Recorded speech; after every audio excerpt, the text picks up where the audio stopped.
Les scientifiques vont nous raconter une histoire fascinante, celle de l'évolution de la Terre. Une boule de glace et de poussière, devenue ensuite la planète de la vie. Depuis leur labo ou sur le terrain, ils mènent l'enquête pour comprendre les heureuses circonstances qui ont permis à la vie de s'établir ici, puis de transformer notre planète. On essaie de comprendre aujourd'hui, c'est comment effectivement, dans la diversité des possibles, qu'est-ce qui a fabriqué l'unicité de notre propre système. On a l'impression que le climat sur Terre s'est adapté pour qu'il y ait toujours un océan, que ce soit toujours propice à la vie. C'est quelque chose d'assez étonnant. Chacun dans leur discipline, ils nous racontent une étonnante saga. Depuis la naissance de notre planète jusqu'à l'écosystème actuel, c'est une histoire jalonnée d'une incroyable suite de hasards. Souvent, je fais l'analogie avec la loterie. La probabilité de gagner la loterie est très faible. Donc, au jeu de la formation planétaire, former un système comme le système solaire, avec une Terre comme la Terre, est sans doute qu'on gagnait la loterie. Les scientifiques commencent tout juste à assembler les chapitres d'une histoire tumultueuse. C'est notre histoire, une succession de coups de pouce, de coups de chance et de cataclysmes bénéfiques. Sans l'aide de Jupiter et de Saturne, sans l'éclat de la Lune, sans les comètes voyageuses, sans la puissance des volcans, sans le génie de certains micro-organismes, nous ne serions pas là. Il est possible que la vie soit exceptionnelle. Il est possible qu'il y ait de la vie nulle part ailleurs et que seule notre planète a rassemblé toutes les conditions nécessaires pour la vie telle qu'on la connaît. La Terre, en ce sens, c'est probablement unique. Quoi qu'il puisse y avoir ailleurs que l'on puisse détecter, ça sera forcément quelque chose d'extrêmement différent. C'est ce vertigineux enchaînement d'événements improbables qui a fait de la Terre une planète vivante et exceptionnelle.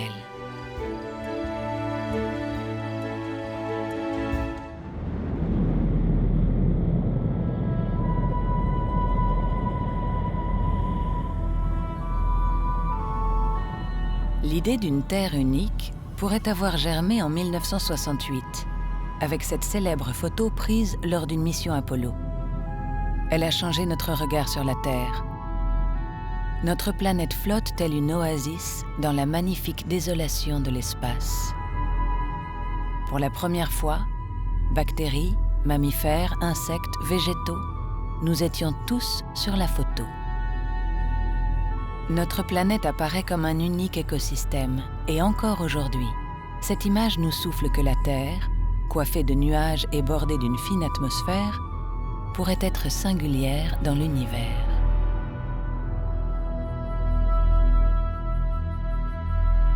Si la Terre a pu devenir cette accueillante boule bleue, c'est d'abord parce qu'elle est à la bonne distance du Soleil, dans une étroite zone tempérée, ni trop chaude ni trop froide, où les températures sont compatibles avec l'eau liquide, avec la vie. Mais les planétologues ont découvert que si la Terre a pu naître ici, dans cette zone hospitalière, c'est grâce à un incroyable coup de chance. Dans la jeunesse du système solaire, cette zone a failli être balayée par la planète Jupiter. Alors comment la Terre a-t-elle pu se former malgré tout ?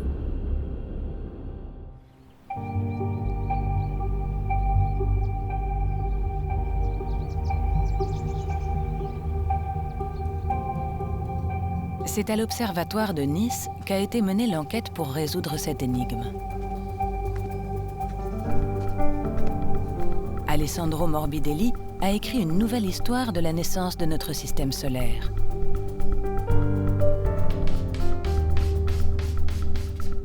Travailler sur l'origine des systèmes planétaires est un peu comme faire une enquête de police. L'enquêteur arrive sur la scène d'un crime et à partir des traces, il cherche à reconstruire ce qui s'est passé. Nous, à partir du système solaire actuel, cherchons à reconstruire comment le système solaire s'est formé et évolué. Quand on arrive à créer un scénario, on a un petit frisson parce qu'on se dit peut-être on s'est approché de ce qui s'est passé réellement. Les planétologues partent de la position actuelle des planètes, puis tentent de reconstituer un scénario de la formation du système solaire à coup de simulations informatiques.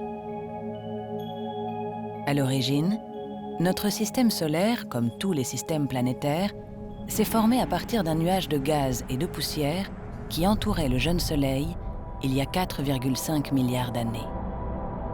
Mais notre système solaire semble avoir une structure bien différente de la majorité des systèmes planétaires découverts depuis quelques années.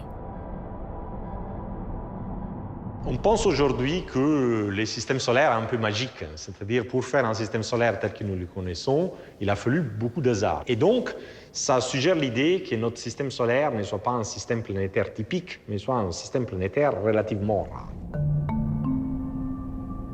Mais quand on cherche des planètes autour d'autres étoiles, des planètes extrasolaires, on voit que des planètes de la masse de Jupiter se trouvent plutôt à la place de la Terre. Et c'est un problème important, parce qu'évidemment, si notre Jupiter était à la place de la Terre ne serait pas là. La découverte, en dehors du système solaire, de planètes semblables à Jupiter et très proches de leur étoile, a posé un sérieux problème aux astronomes, car ces planètes géantes ne peuvent pas se former à cet endroit. Les planètes se forment dans un disque de gaz et de poussière qui entoure l'étoile naissante. Les planètes géantes se forment loin, là où il fait froid, et donc il y a de la glace qui permet à ces planètes de devenir grosses. Comme une boule de neige qui roule sur un sol enneigé, la planète va grossir encore davantage en avalant au passage toutes les poussières disponibles. Et quand une planète devient suffisamment grosse, acquiert suffisamment de masse, elle migre vers l'étoile centrale. La compréhension de ce phénomène a été une révolution. La migration planétaire explique pourquoi la majorité des planètes géantes ne restent pas sur leur orbite lointaine. Pendant leur formation, elles dérivent en spirale et se rapprochent de leur étoile. Mais alors pourquoi notre géante Jupiter n'a-t-elle pas migré jusqu'à proximité du Soleil ? Pourquoi s'est-elle arrêtée juste à temps, laissant la place libre à notre future Terre ? Et là, on s'est aperçu de l'importance de Saturne. Saturne est aussi une planète géante, et en étudiant la dynamique de Jupiter avec Saturne, nous nous sommes aperçus que Saturne peut arrêter la migration de Jupiter, voire l'inverser. Donc en fait, Jupiter commence à migrer vers le Soleil, et ensuite, quand Saturne apparaît, il y a un jeu gravitationnel un peu compliqué, mais qu'on arrive à comprendre, qui fait inverser les mouvements de migration, et les planètes repartent loin du Soleil. Grâce à Saturne, la géante Jupiter change de trajectoire. Elle quitte la zone interne du système solaire. Et ce virement de bord sauve la Terre. Sans l'intervention de Saturne, Jupiter aurait occupé la place de notre planète. La Terre n'aurait pas pu se former, et nous ne serions pas là. Notre planète a eu plus de chance que sa future voisine, Mars. Car Jupiter, pendant sa migration, a eu le temps d'arriver dans la zone où Mars est en train de se former. La planète géante avale une partie de la matière disponible, ne laissant que des miettes à Mars encore en pleine croissance. Notre voisine sera finalement 10 fois moins massive que la Terre, ce qui va ensuite réduire ses capacités à conserver une atmosphère propice à la vie. Les chances pour qu'une planète abrite de la vie semblent se déterminer très tôt, dès sa naissance.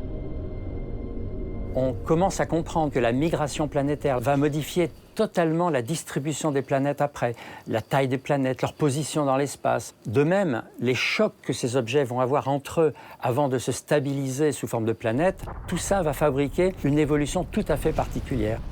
Ça veut dire que des petits changements dans les conditions initiales, dans les conditions de l'environnement, peuvent aboutir à des évolutions complètement différentes et donc à des structures finales complètement différentes.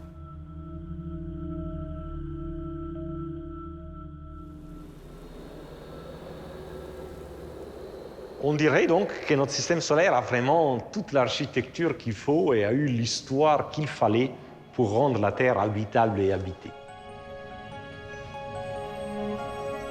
Dès les origines, la Terre bénéficie d'un incroyable enchaînement de hasards qui vont la doter peu à peu de caractéristiques uniques favorables à l'éclosion de la vie. Tout juste sauvée par Saturne, notre planète peut continuer sa croissance. Elle est exactement à la bonne distance du Soleil, ce qui va lui permettre plus tard d'avoir de l'eau liquide à sa surface. Mais pourtant, il y a 4,5 milliards d'années, notre planète était totalement sèche. Là où elle se forme, c'est la zone rocheuse du système solaire. Elle ne peut agglomérer que des poussières très pauvres en eau. Alors cette eau, qui plus tard va permettre la formation de nos océans, d'où est-elle venue? Jupiter, après avoir menacé la jeune Terre, va finalement lui donner un petit coup de pouce. On pense que la formation de Jupiter, la croissance de Jupiter, voire sa migration, ont permis à des corps qui se sont formés dans les systèmes solaires lointains, donc froids et riches en eau, d'être envoyés vers les systèmes internes. Et donc de percuter la Terre en formation et d'apporter leurs éléments à la Terre.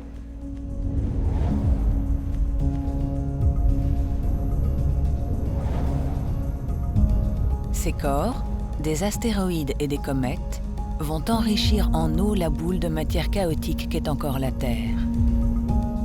Mais alors que notre planète commence à se solidifier, les molécules d'eau restent piégées dans le sous-sol, au cœur du magma. Et déjà, un mécanisme vital pour la planète va se mettre en place et faire remonter à la surface une partie de l'eau. Un mécanisme encore très actif de nos jours.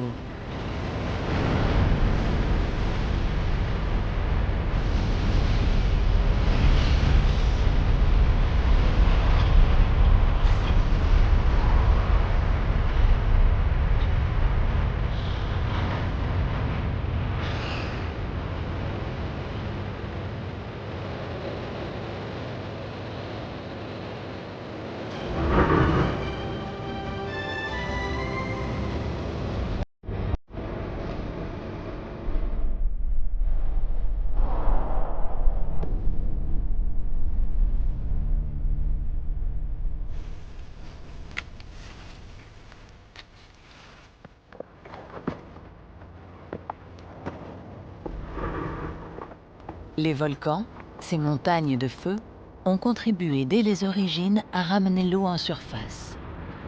Dans sa jeunesse, la Terre est animée par un volcanisme beaucoup plus intense qu'aujourd'hui. C'est vrai qu'au premier abord, quand on voit un volcan, on pense à de la lave, du danger, des éruptions qui peuvent être mortelles. Mais en réalité, les volcans ont été indispensables pour la vie telle qu'on la connaît.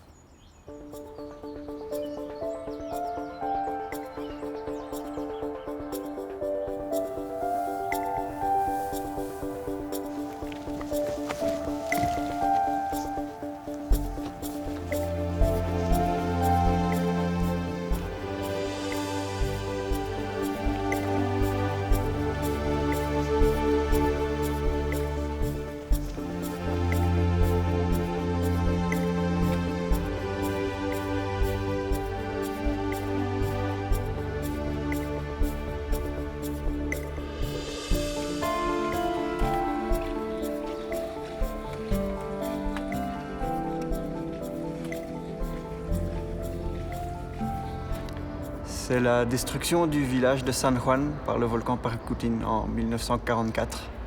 Les gens ont tout perdu, ils ont dû aller vivre ailleurs. C'était une vraie catastrophe. C'est étonnant parce que l'artiste a représenté le volcan assez petit et toute la région est dévastée. Oui, le volcan a poussé à partir de rien dans un champ de maïs. Personne ne pouvait s'attendre à ce qu'il surgisse là. Et à l'époque de la destruction du village, il était encore pas très grand.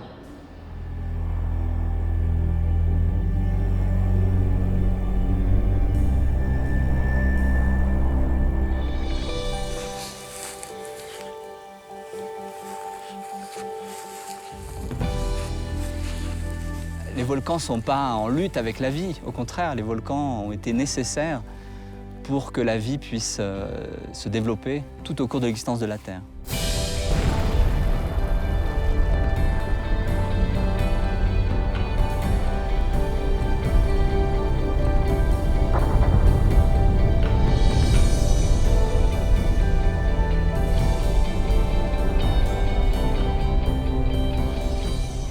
Alors ça arrive souvent une explosion pareille? Ça arrive, non, pas très souvent. En 6 ans que je suis ici, des aussi fortes, j'en ai peut-être vu 4 ou 5. Ah ouais. Des explosions comme ça, c'est possible qu'il pleuve un peu de cendres sur les villages du flanc est. Il y a du gaz qui sort, mais ce gaz, c'est composé de quoi?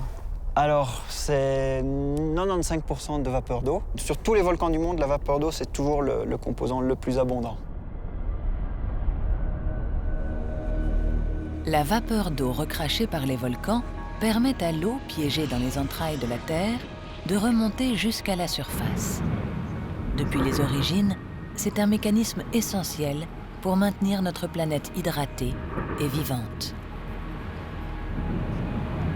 Les volcans sont indispensables puisque ce sont grâce à eux qu'il y a des échanges entre l'atmosphère, les océans et l'intérieur gigantesque intérieur de la planète. La Terre n'est pas la seule à être ponctuée de volcans. Ils sont nombreux dans le système solaire. Quand on voit un volcan comme ça fait penser à Mars. Il y a des énormes volcans qui ont un peu cette forme, mais en fait, on sait que sur Mars, c'est souvent des volcans avec de la lave très fluide qui s'est empilée année après année.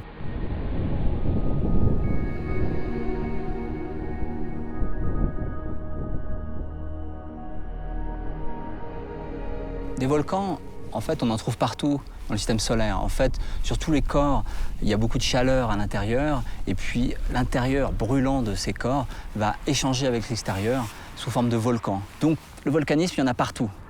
Ça ne veut pas dire qu'il y a de la vie partout. Par contre, ce que l'on peut dire, c'est que sans volcanisme, sur une planète comme la Terre, eh bien, on n'aurait pas pu avoir de vie.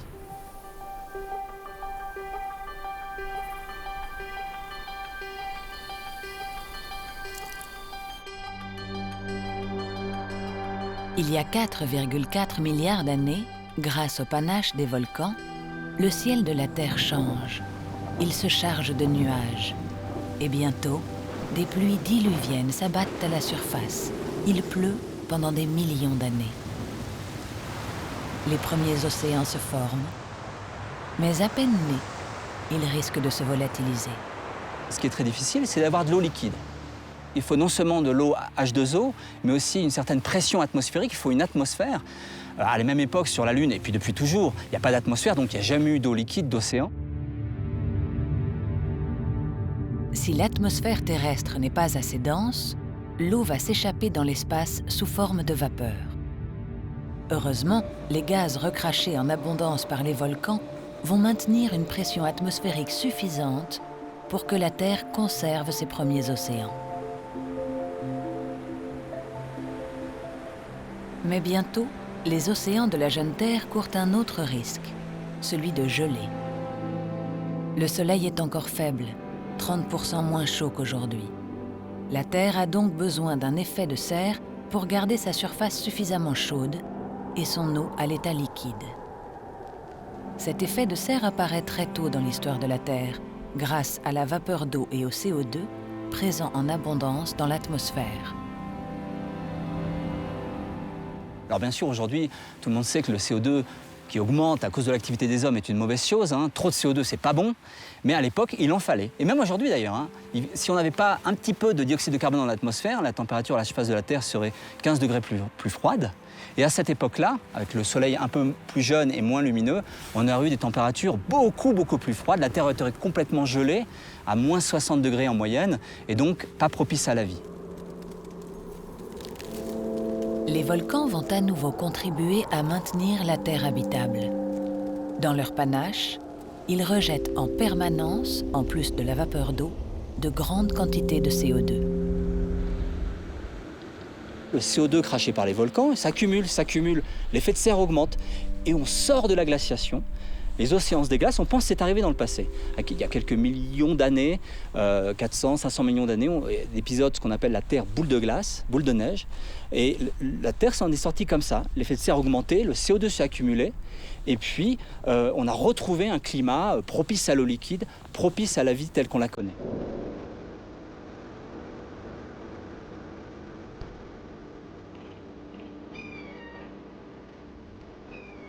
Mais d'éruption en éruption, le CO2 des volcans continue de s'accumuler dans l'atmosphère de la jeune Terre.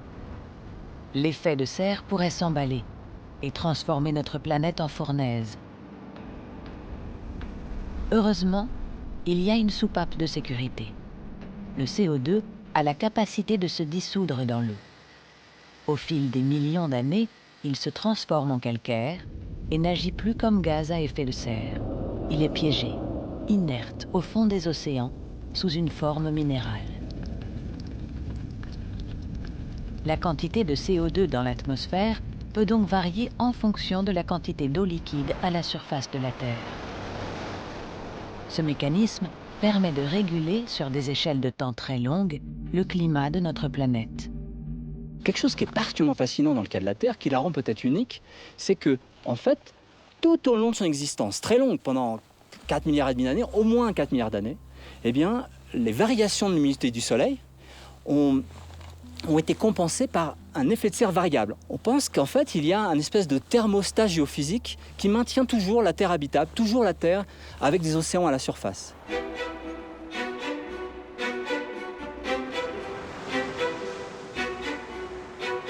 Il manque encore un rouage à ce thermostat pour qu'il fonctionne parfaitement et que notre planète reste hospitalière.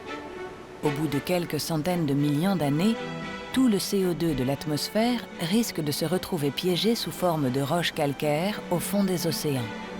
Le thermostat n'aurait alors plus de fluide pour fonctionner et il pourrait tomber en panne. Un mécanisme propre à notre planète va permettre de réinjecter le CO2 dans l'atmosphère. C'est la tectonique des plaques.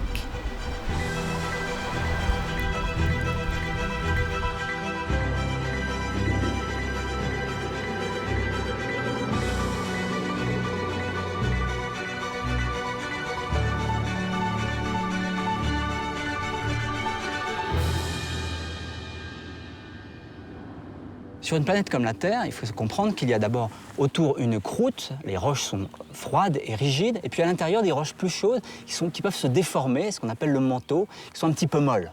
Alors, on pourrait imaginer que la croûte forme une coque complète, rigide, comme un œuf, autour de l'intérieur un peu plus mou. Mais sur Terre, c'est pas ça qui s'est passé. Il semble que les mouvements à l'intérieur de cette roche déformable ont été suffisamment intenses pour frotter sur la croûte et par endroits la fracturer.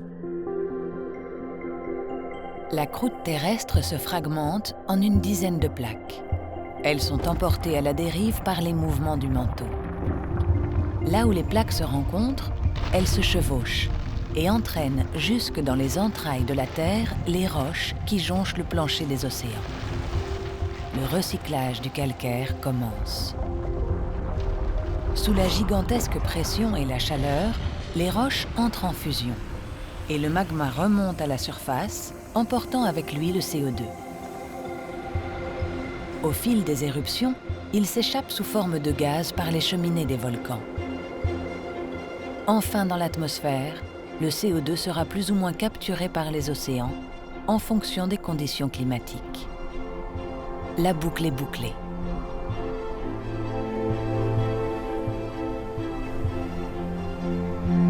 C'est un thermostat géophysique très particulier et qui a vraiment, on pense, contrôlé les conditions climatiques sur Terre et permis cette vie continue, l'évolution de la vie.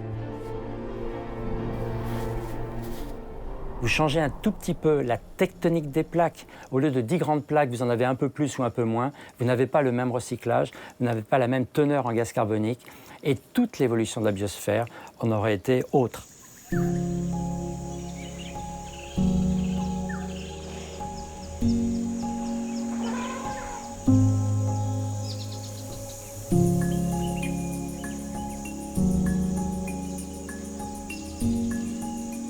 Et derrière cela se pose une autre question assez importante, c'est que cette tectonique des plaques, qui semble être la clé finalement, si on résume, la clé de la vie sur Terre, cette tectonique des plaques, est-ce que c'est quelque chose de très courant dans la galaxie, autour des étoiles, ou unique, très très rare?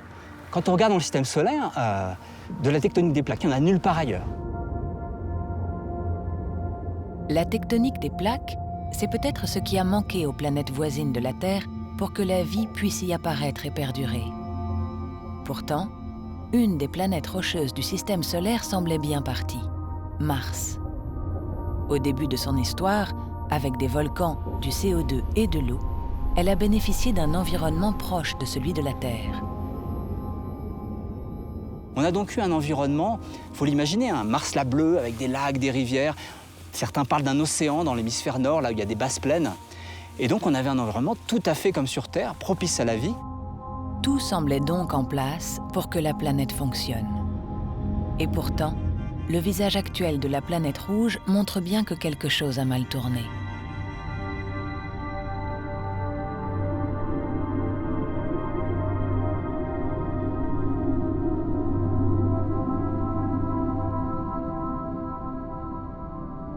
Sur Mars, eh bien, la planète se refroidit plus vite. L'idée, c'est que Mars est 2 fois plus petit que la Terre. C'est un peu comme si on compare une grosse marmite d'eau chaude et une petite tasse de thé. La marmite d'eau chaude se refroidit beaucoup plus lentement que la tasse de thé. Mars, c'est plutôt la tasse de thé. Résultat, l'intérieur se refroidit plus vite et ça n'a pas permis de déclencher, autant qu'on puisse le comprendre, de tectonique des plaques. Il n'y a pas eu ce recyclage qui a permis de maintenir un climat propice à des océans pendant des milliards d'années. Mars a duré que quelques centaines de millions d'années, et donc ensuite c'est devenu une planète très stérile. Le drame de Mars, c'est qu'elle est trop petite. Elle est tombée dans une spirale infernale. À cause de sa faible masse, la gravité n'a pas été suffisante pour retenir son atmosphère. La pression atmosphérique a inexorablement chuté, le vent solaire a tout emporté. Une partie de l'eau s'est évaporée, le reste a gelé. Mars la bleue a laissé la place à Mars la rouge, victime de sa petite taille. Alors là, on se dit, alors la Terre, c'est juste la bonne taille. Mais dans ce cas-là, pourquoi il n'y a pas de tectonique des plaques sur Vénus qui fait la même taille que la Terre? Comment ça se fait? Contrairement à la Terre, sur Vénus, il n'y a presque plus d'eau. L'eau est partie, le manteau est extrêmement sec, il n'est pas très lubrifié. Ce manteau a du mal à bouger, a du mal à entraîner les plaques à la surface. Résultat, sur Vénus, on a une espèce de coquille continue tout autour de la planète et on n'a pas ce mécanisme qui existe sur Terre. Donc on a le sentiment que ce qui est aussi très important, c'est non seulement d'avoir une bonne taille, mais d'avoir de l'eau dans le manteau. La Terre a bien de l'eau pour lubrifier la tectonique des plaques, mais pas Vénus. Pourtant, les 2 planètes jumelles se sont formées à partir des mêmes matériaux. Un événement très particulier pendant la jeunesse de la Terre pourrait avoir hydraté ses profondeurs.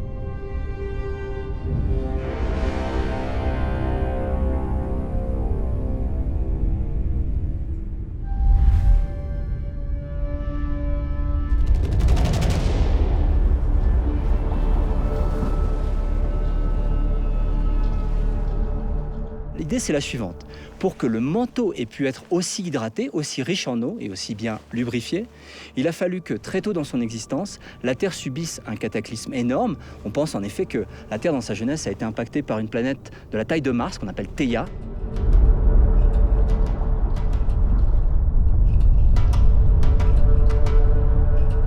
Quelques dizaines de millions d'années après sa naissance, la Terre va subir un cataclysme qui manque de la détruire. Le chaos des origines règne encore dans le système solaire. Imaginez qu'en lieu et place de la Terre, on est plutôt des centaines de lunes ou des dizaines de Mars. Et collision après collision, ces objets vont grandir progressivement pour former des planètes. Et puis soudain, un objet de la taille de Mars arrive sur notre Terre et frappe la surface de la Terre à une vitesse qui est de l'ordre de la quinzaine de kilomètres par seconde. La Terre est percutée de plein fouet par Theia. Le choc est énorme et libère une énergie équivalente à plusieurs centaines de milliards de bombes à hydrogène. L'impact est tellement violent que le corps impacteur est détruit, la surface de la Terre elle-même est entièrement fondue. En particulier, le noyau de l'impacteur a pénétré directement le manteau de la Terre et est venu s'incorporer au noyau terrestre. Donc on pense que le noyau de la Terre a fusionné avec le noyau de l'impacteur.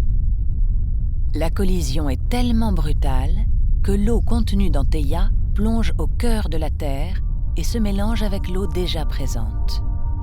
Theia aurait ainsi hydraté les profondeurs du manteau terrestre.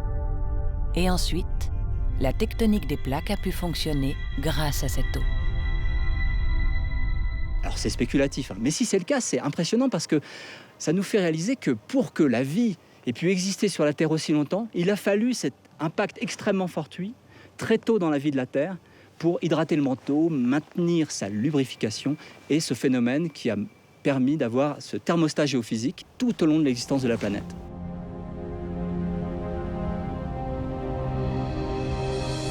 Cette catastrophe va finalement s'avérer bénéfique. La Terre va y gagner une nouvelle compagne qui va jouer un rôle décisif dans l'éclosion de notre écosystème. Du nuage de débris issus de la collision va progressivement naître un nouvel astre, la Lune.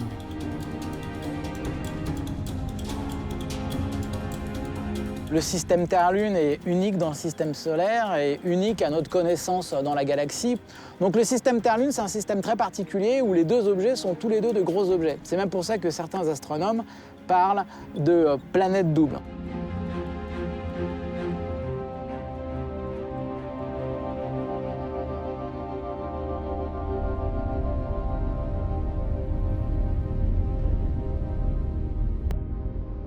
À peine née, la Lune va exercer une forte influence sur la Terre, car elle est très massive.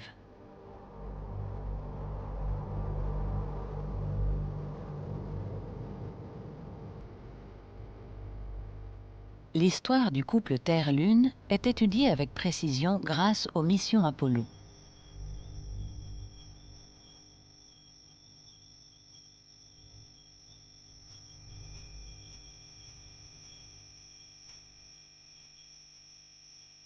Les missions Apollo ont déposé des réflecteurs à la surface de la Lune. Ces réflecteurs sont utilisés aujourd'hui pour réfléchir des lumières laser que l'on émet depuis la Terre, telles que par exemple celle qui est derrière moi, qui est régulièrement émise depuis le plateau de Calerne dans le sud de la France. De nos jours, de nombreux observatoires dans le monde surveillent la Lune, comme ici, dans les Alpes de Haute-Provence. Chaque nuit, des scientifiques utilisent un rayon laser pour mesurer précisément la distance Terre-Lune. Ces expériences sont très importantes parce qu'on peut mesurer le temps que va mettre un laser pour faire l'aller-retour entre la Terre et la Lune. Et cela nous permet de mesurer quasiment en temps réel la distance Terre-Lune. Et un des grands résultats qu'on connaissait un petit peu avant, mais qui maintenant est mesuré avec une extraordinaire précision, c'est que la Lune s'éloigne. La Lune s'éloigne à la vitesse d'à peu près 3 à 4 cm par an. Ces mesures ont permis de comprendre qu'à sa naissance, la Lune était beaucoup plus proche de la Terre. Peu après la formation de la Lune, s'il y avait eu un être humain qui aurait pu être sur place pour voir notre Lune, la Lune occupait une taille absolument gigantesque dans le ciel parce qu'elle était extrêmement proche. À l'heure actuelle, elle est à 380 000 km de la Terre, alors qu'on pense qu'il y a 4 milliards d'années, elle est à peu près seulement à 15 000 km de la Terre.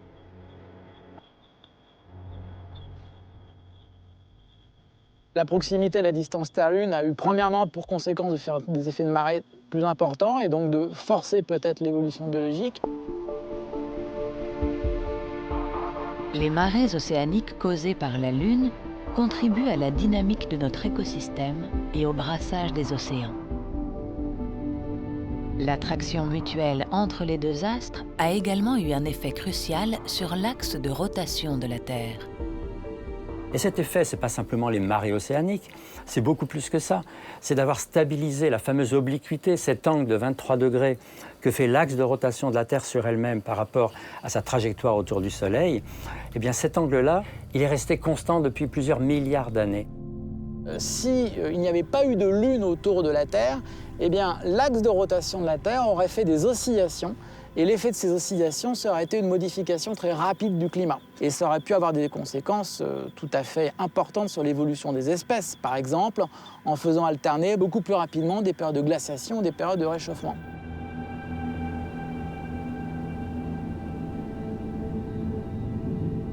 La Lune a permis à la Terre d'avoir un climat suffisamment stable pour accompagner la lente évolution de la vie terrestre.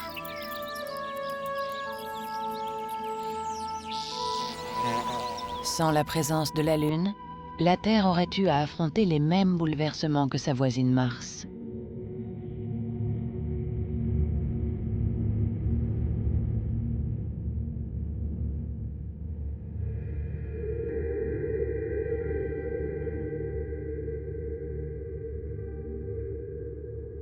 Sur Mars, les lunes Phobos et Deimos sont tellement petites qu'elles ne jouent pas du tout leur rôle de stabilisateur de l'axe de rotation. Il y a eu effectivement de très grandes amplitudes de variation de l'axe de rotation de Mars. Et en d'autant plus que cet axe de rotation, c'est pas qu'il se met à basculer, ensuite il revient, c'est qu'il se met à se balader à la surface de Mars. Mars est devenu un désert, la Terre, un jardin d'Éden. Les destins très différents des deux planètes ont été en partie scellés par cet impact catastrophique. Chaque fois qu'une planète subit un impact géant, c'est comme un tournant qu'elle prend dans son histoire. Et donc là, on voit le rôle du hasard apparaître. C'est-à-dire que chaque planète, collision après collision, va se bâtir, mais de manière totalement différente, au gré des impacts qu'elle subit. Vous changez un tout petit peu les paramètres de ce choc, vous allez changer totalement l'histoire de l'évolution de la Terre. Si le choc avait été frontal, on ne serait pas là. Tout aurait disparu. Si le choc avait été très rasant, on ne serait pas là non plus parce que l'essentiel des débris aurait été tellement lointain qu'ils n'auraient pas été capables de former un disque dans lequel la Lune serait accrétée. L'état actuel du système Terre-Lune résulte d'une très grande série de hasards et qui font du système Terre-Lune un couple unique.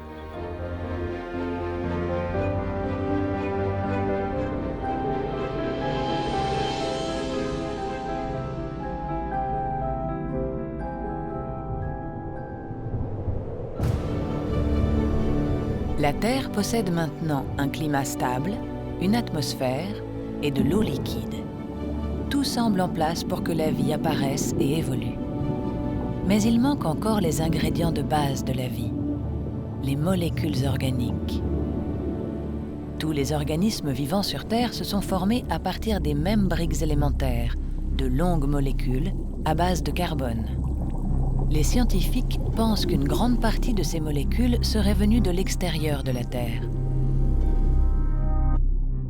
Les molécules organiques, qui sont ces éléments de base dont on pense qu'ils sont nécessaires pour faire de la vie, on les trouve dans le milieu interstellaire. On les trouve aussi dans des météorites. Certaines comportent par exemple 60% de matière organique, ce qui est énorme. Et tout ça, ça vient sur Terre.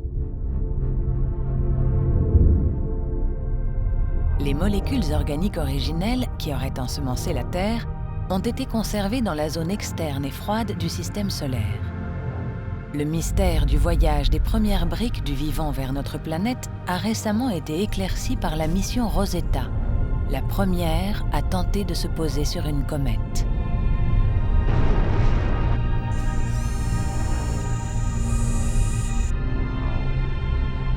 Jean-Pierre Bibring a été l'un des instigateurs de cette mission audacieuse.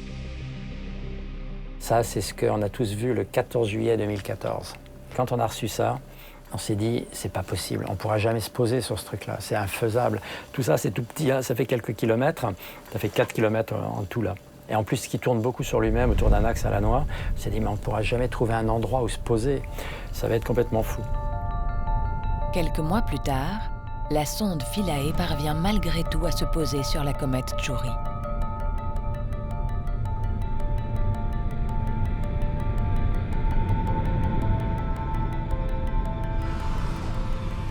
On voit ici le pied de Philae, un objet fabriqué quelques années avant que cette image ait été prise. Et ici, l'objet le plus vieux du système solaire, tel qu'il était quand il s'est formé il y a 4,6 milliards d'années. Et c'est la première fois, et probablement pour un bon moment encore, qu'on s'est posé sur une comète. Ouais.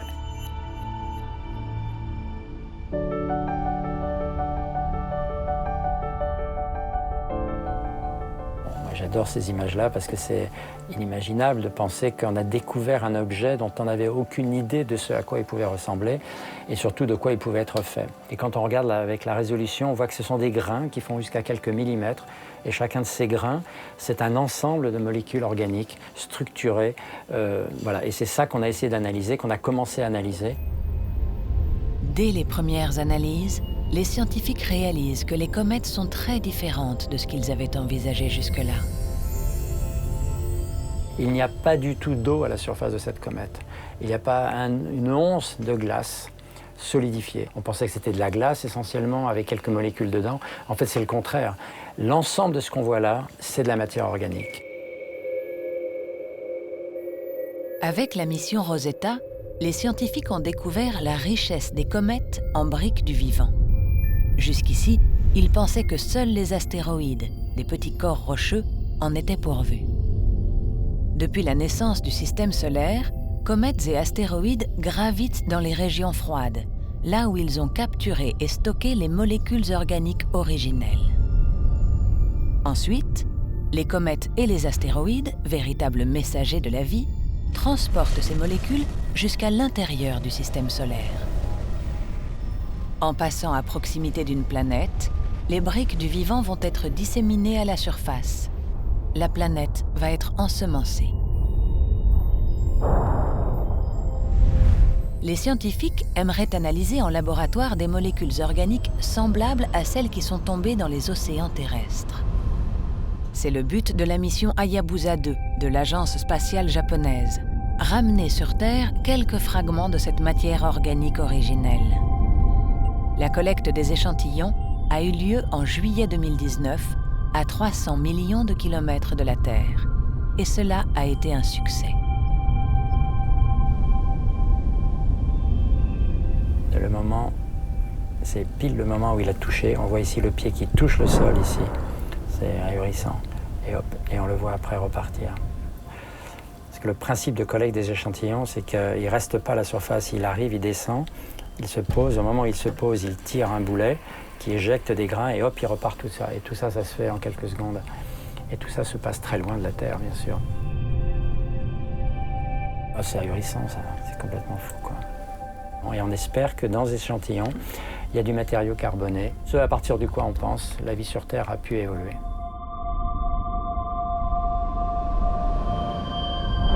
La sonde ramène dans ses bagages 1/10 de gramme de précieuses briques du vivant, semblables à celles qui ont ensemencé les planètes du système solaire voici 4 milliards d'années. Ce qu'on souhaiterait à partir de ce matériau-là, c'est de comprendre quels étaient les ingrédients de départ qui, mis dans une eau particulière qui était celle des océans terrestres primordiaux, ont permis de constituer la grande chaîne de la biologie terrestre. Comètes et astéroïdes pourraient être les maillons manquants d'une longue chaîne. Cette chaîne commence avec les molécules simples du nuage de poussière des origines et va jusqu'aux briques élémentaires à partir desquelles la vie terrestre a évolué. C'est la chaîne de la vie. Mais la matière carbonée dont on parle, celle qui est arrivée dans les océans terrestres, c'est une matière carbonée qui est passée par tout un tas de stades d'évolution en température très particulière, de moments très particuliers, où une étoile très particulière, notre Soleil, a envoyé un rayonnement très particulier.